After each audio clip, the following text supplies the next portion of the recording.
सुप्रभात प्यारे बच्चों, कैसे हैं आप। उम्मीद करती हूँ आप सब ठीक होंगे और अपनी पढ़ाई भी साथ साथ अच्छी तरह से कर रहे होंगे। बच्चों, आपको पता है एनुअल एग्ज़ाम्स आने वाले हैं और हमारे पास बहुत कम समय बचा है, तो आप जितनी भी वीडियोस आपको भेजी जाती हैं एक्सप्लेनेशन की, आप उनको ज़रूर ध्यान से सुनिए, because this is the only method we are having right now.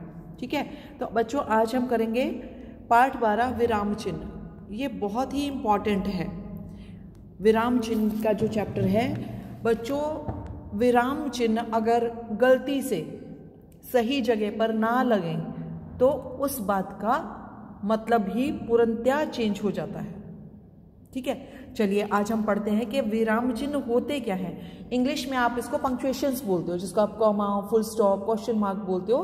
Hindi में आप बोलते हो ना पूर्ण विराम, प्रश्नवाचक चिन्ह, विस्मयादि बोधक चिन्ह। ठीक है, तो ये कितने होते हैं और इनका इंपॉर्टेंस क्या है, आज हम इसके बारे में पढ़ेंगे। चलिए स्टार्ट करते हैं।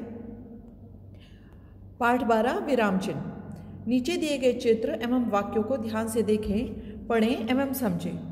देखो, इस बच्चे के हाथ में बॉल है और ये इसकी फ्रेंड है। ठीक, रूपाली, ये बच्ची पूछ रही है, रूपाली मेरे साथ बास्केटबॉल खेलोगी। अब ये पहले से रूपाली बोल के पॉज दिया, तो यहाँ पर विस्मयादि बोधक लगा दिया है इन्होंने। मेरे साथ बास्केटबॉल खेलोगी, क्वेश्चन पूछा। ठीक, रूपाली ने क्या आंसर किया, हाँ। हाँ के बाद उसने हल्का सा पॉज लिया, विराम लिया, मतलब वो रुकी थोड़ा सा। मुझे बास्केटबॉल खेलना बहुत पसंद है, और बात खत्म हो गई।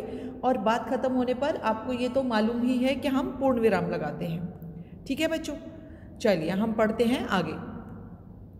बच्चों, विराम का अर्थ है रुकना, ठहरना अथवा ठहराव। पहले तो हमें ये समझ लेना बहुत ज़रूरी है कि विराम का मतलब क्या है। ठीक, उच्चरित भाषा में, मतलब जो भाषा हम बोलते हैं विभिन्न स्थानों पर, वक्ता किस रूप में रुकता है। जब हम बोलते हैं, वक्ता माने बोलने वाला, सपोज मैं बोल रही हूँ, मैं कहाँ पर किस रूप में रुक रही हूँ। बात करते करते मेरा फ्लो एक जैसा नहीं रहता, मेरी वाणी में उतार चढ़ाव आते हैं, कहीं मैं रुकती हूँ, कहीं मैं प्रश्न पूछती हूँ, तो मेरा वो जो भाव भंगिमा है वो बदलती है। कितनी अवधि के लिए रुकता है, रुकते समय उसकी भाव भंगिमा प्रश्न पूछने की है या आश्चर्य प्रकट कर रही है। देखो, आपके लिए अगर पापा कोई चीज़ लेकर आए, आपकी फेवरेट चीज़ हो, तो आप क्या बोलते हो, पापा सच में ये मेरे लिए है, तो आप आश्चर्य प्रकट करते हो, है ना। तो नॉर्मली अगर आप पूछते हो क्या ये मेरी है, तो ये आप प्रश्नवाचक चिन्ह सिंपली लगाते हो। तो यहाँ पर भाव भंगिमा पर भी फोकस किया गया है। इन सब के लिए लिखित भाषा में प्रयुक्त किए जाने वाले, मतलब यूज किए जाने वाले, प्रयोग किए जाने वाले चिन्हों या संकेतों को विराम चिन्ह कहा जाता है। I hope you got it. अब आपको समझ में आ गया कि विराम चिन्ह क्या होता है। बात करते करते हम कहीं पर रुकते हैं, अपनी भाव भंगिमा में थोड़ा चेंज लाते हैं, कभी हम प्रश्न पूछते हैं, कभी आश्चर्य प्रकट करते हैं, कभी इस तरह से रुकते हैं कि आपको बात क्लियर हो जाए। तो इन सब चीज़ों के लिए विराम चिन्ह का प्रयोग किया जाता है। इन चिन्हों के माध्यम से लिखित भाषा में स्पष्टता, क्लैरिटी आ जाती है और बोधगम्यता आ जाती है। बोधगम्यता होती है बिल्कुल एग्जैक्टली हमारी समझ में आ जाता है। ठीक, तथा हम लेखक के विचारों को आसानी से समझ सकते हैं।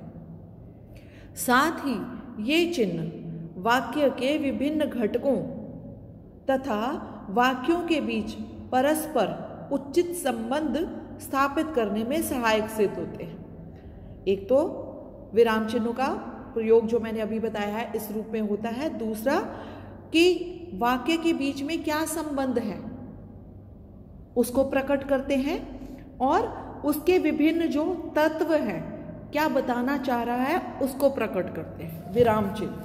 तो हम पढ़ेंगे आगे कि विराम चिन्ह होते कितनी तरह के हैं। अभी आपने तो 3-4 तरह के ही विराम चिन्ह समझे हैं, आज हम पढ़ेंगे कि विराम चिन्ह पूरे कितनी तरह के होते हैं। सबसे पहले जो कि बहुत ही फेमिलियर है आपके लिए, जिसको आप फुल स्टॉप इंग्लिश में बोलते हो, हिंदी में बोलते हो पूर्ण विराम, ये एक डंडे के रूप में होता है।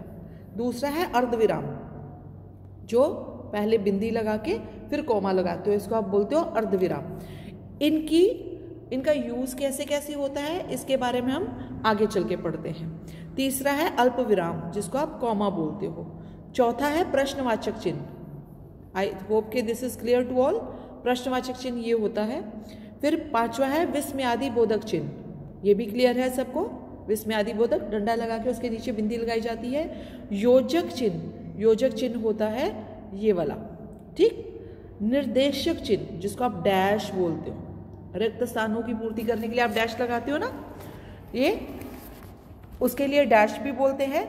लेकिन जब निर्देश दिया जाता है तो भी, निर्देश दिए जाने के लिए भी हम इसका प्रयोग करते हैं। उद्धरण चिन्ह, उद्धरण चिन्ह होते हैं इन्वर्टेड कॉमास, इसको ऐसे बोलते हैं। कोष्टक चिन्ह बोलते हैं हम ब्रैकेट को। हंसपद चिन्ह, हंसपद चिन्ह होता है ये उल्टी सी, उल्टी वी, ठीक। लाघव चिन्ह, जैसे आप डॉक्टर वगैरह लिखते हो, पूरा डॉक्टर नहीं लिखते हो, डा लिखकर और आगे लाघव चिन्ह लगा देते हो, तो ये सब क्या है, हमारे विराम चिन्ह है। अब आपको समझ में आ गए होंगे, ठीक है। आगे बढ़ते हैं, इसकी एक्सप्लेनेशन करते हैं कि पूर्ण विराम क्या होता है और बाकी के विराम चिन्ह हम कहाँ कहाँ प्रयोग करते हैं। सबसे पहले पूर्ण विराम।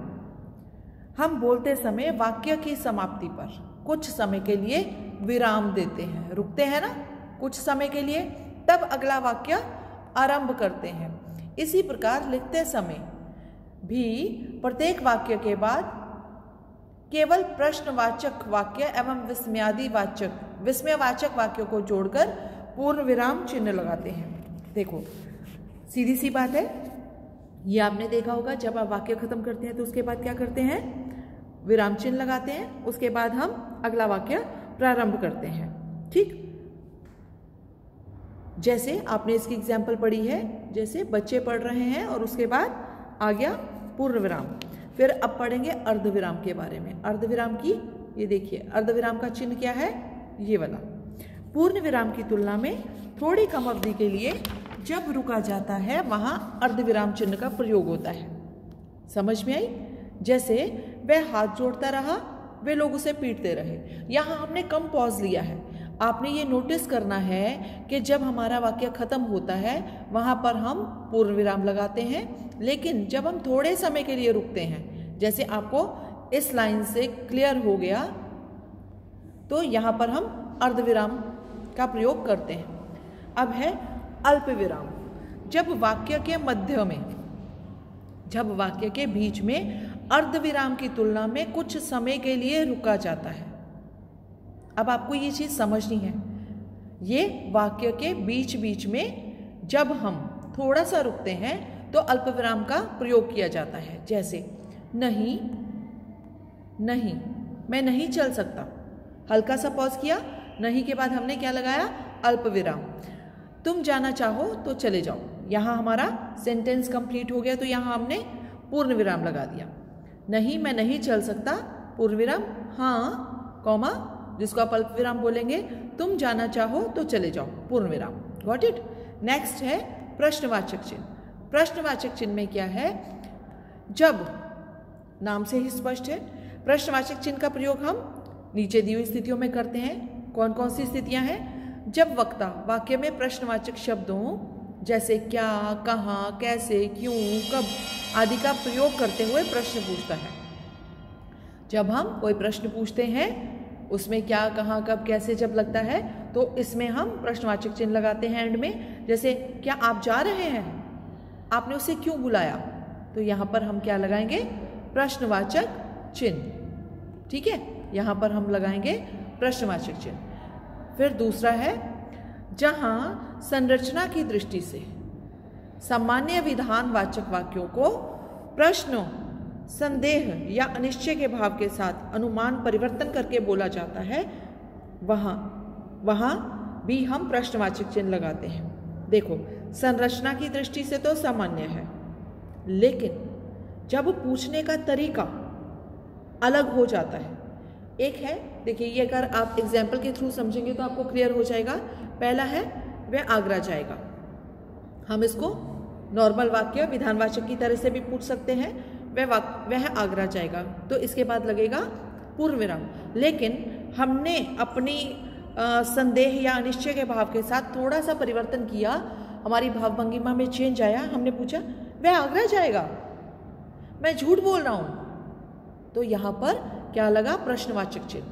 आई होप कि ये आपको क्लियर हो गया होगा।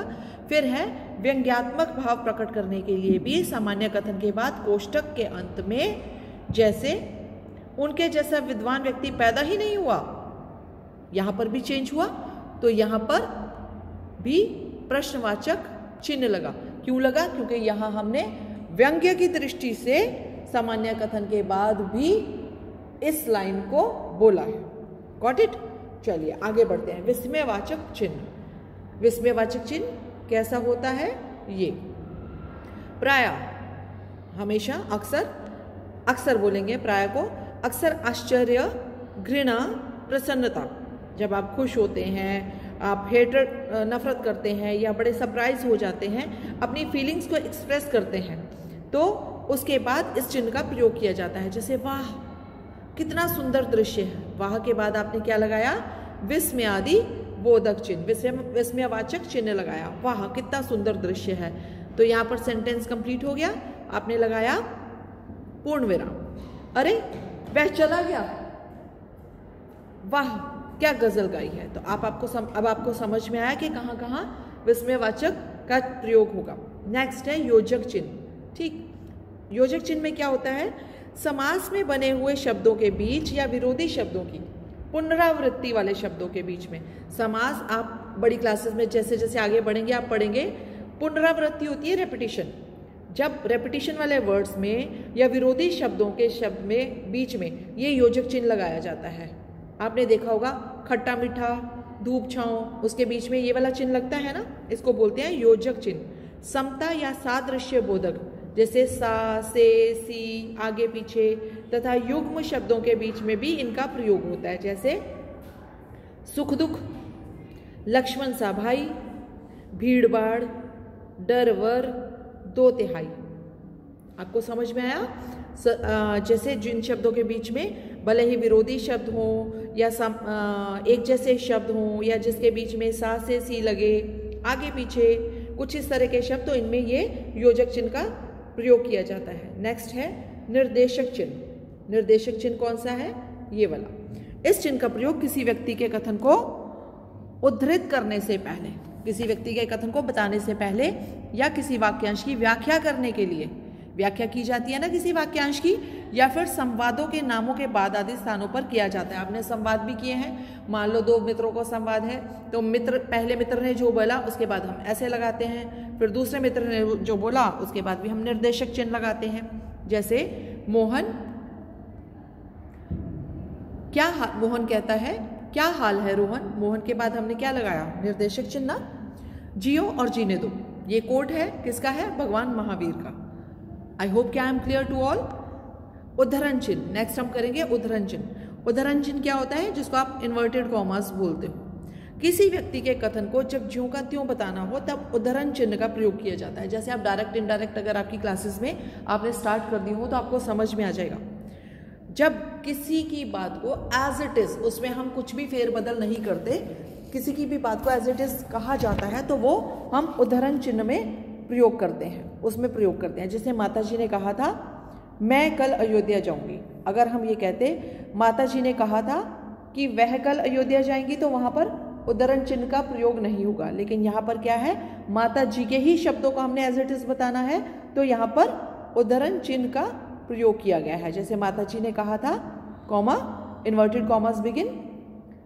फिर नेक्स्ट है महात्मा गांधी ने कहा था, कॉमा, अल्प विराम, उद्धरण चिन्ह स्टार्ट, और उसके बाद हम इसको क्लोज करते हैं पूर्ण विराम लगाने के बाद। अहिंसा परम धर्म है। नेक्स्ट आता है विवरण चिन्ह। विवरण चिन्ह का ये वाला चिन्ह है, इसका साइन ये वाला है विवरण चिन्ह का। वाक्यांशों के बारे में जब कोई सूचना, निर्देश आदि देना होता है तब विवरण चिन्ह का प्रयोग किया जाता है। It's very clear. जब हमें कोई सूचना देनी होती है, कोई निर्देश देना होता है, तो यहाँ पर विवरण चिन्ह का प्रयोग किया जाता है। जैसे भाषा के दो रूप हैं, ये हमने पढ़ा, भाषा के दो रूप हैं, ऐसे करके लगाया ना, मौखिक भाषा तथा लिखित भाषा। नेक्स्ट है कोष्ठक चिन्ह। कोष्ठकों का प्रयोग, कोष्ठक जिसको आप ब्रैकेट बोलते हो, कोष्ठकों का प्रयोग प्रायः अक्सर कठिन शब्दों का अर्थ बताने, विकल्प दिखाने, आपको ऑप्शन दिखाने के लिए होता है। इसके अलावा कोष्ठकों का प्रयोग गणित में किया जाता है, ज़्यादातर इसका प्रयोग गणित में किया जाता है। ठीक, जैसे जय, जय मतलब जीत, तथा पराजय, पराजय माने हार, जीवन संग्राम के अंग हैं। उसके बाद जब हम क भाग लिखते हो, ख भाग लिखते हो, तो आप कोष्ठक का प्रयोग करते हो। नेक्स्ट है हंसपद। हंसपद लिखते समय जब कोई शब्द छूट जाता है, अक्सर होता है, आप बोर्ड से काम कर रहे हैं या वैसे भी कुछ लिख रहे हैं तो कुछ स्पेलिंग या कुछ वर्ड्स छूट गए, तो इस चिन्ह को लगाकर उस शब्द के ऊपर लिख देते हैं। मान लो आपने लिखा मेरे पास केवल पुस्तकें हैं, आप 4 लिखना भूल गए, तो आपने बीच में क्या किया, हंसपद का चिन्ह लगाया, ठीक, और उसके ऊपर लिख दिया 4, जैसे कि यहाँ पर दिखाया गया है। फिर है लाघव चिन्ह। किसी बड़े अंश का संक्षिप्त रूप लिखने के लिए इस चिन्ह का प्रयोग किया जाता है। देखो, अगर आप डॉक्टर लिखते हो तो आप पूरा ऐसे कई बार नहीं लिखते हो, डॉक्टर लिखा, ऐसा नहीं लिखते हो, लेकिन अगर आपने इसको शॉर्ट में लिखना है, संक्षिप्त रूप में लिखना है, तो आप क्या लिखेंगे, ये डा लगा के ऊपर औ की आगत स्वर लगा के लाघव चिन्ह लगा दिया। पंडित के लिए आपने यहाँ पर पन लिख के और आगे लाघव चिन्ह लगा दिया। ठीक है बच्चों, आई होप के this is clear to all. Chapter video भी लंबी हो गई है, तो अगर आपको कुछ भी क्लैरिटी नहीं रहेगी, समझ में नहीं आएगा, you can ask me in the live class. Okay, till then take care, bye bye.